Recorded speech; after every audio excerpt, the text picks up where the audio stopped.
Chers amis, bonjour. L'islam est une religion d'amour et de paix. L'islam n'a rien à voir avec le terrorisme.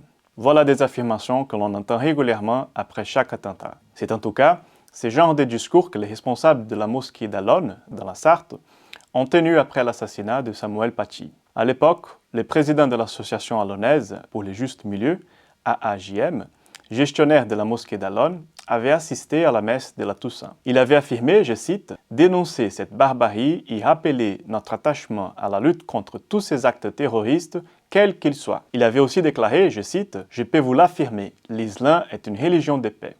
Le terroriste n'est pas un musulman et le musulman n'est pas un terroriste. » Certains catholiques avaient été émus aux larmes par ces belles paroles. Tous avaient salué un message de paix. Aujourd'hui, cette mosquée vient d'être fermée administrativement par le ministère de l'Intérieur.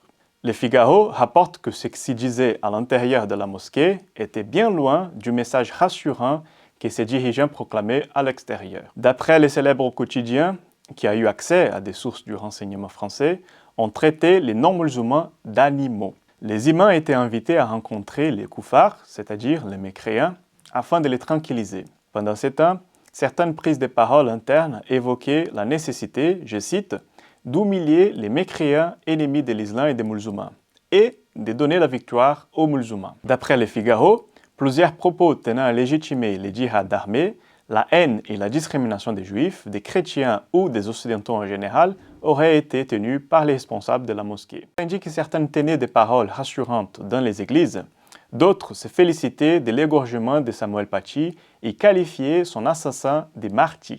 Il faut impérativement se renforcer dans la foi et se préparer au combat, aurait jugé une des personnes prenant la parole dans l'enceinte de la mosquée. Un autre membre aurait déclaré que l'assassinat de Samuel Paty renforçait sa détermination. Des propos qui auraient été encouragés en séance de prière, toujours selon le Figaro.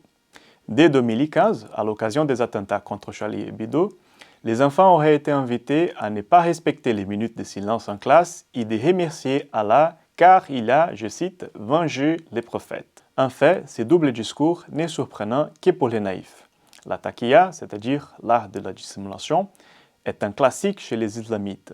Quand l'islam est en position de force, il se présente sous son vrai visage, dominateur, intolérant, discriminatoire envers les mécréants, c'est-à-dire envers les non-musulmans. En revanche, quand il est en situation de faiblesse, il se montre ouvert, bienveillant, amical, bref, compatible avec la société qu'il n'a pas les moyens de conquérir par les armes. Un des imams de la mosquée aurait dit, je cite, « Ce gens mérite la mort, mais nous ne sommes pas en situation de force. » Nous voilà maintenant prévenus de ce qui arrivera si ces gens sont un jour en situation de force. Arrêtons de verser des larmes de crocodile quand ils font étalage de bons sentiments.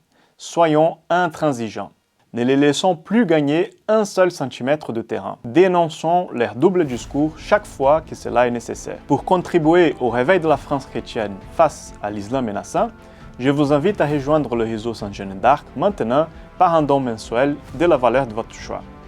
Votre aide me permettra de payer de la publicité sur les réseaux sociaux afin de faire connaître cette chaîne sans tabou. Pour vous remercier de votre soutien, j'aurai le plaisir de vous envoyer gratuitement un superbe livre. Pour ce faire, veuillez cliquer sur les boutons à l'écran et je vous dis un grand merci pour votre réaction.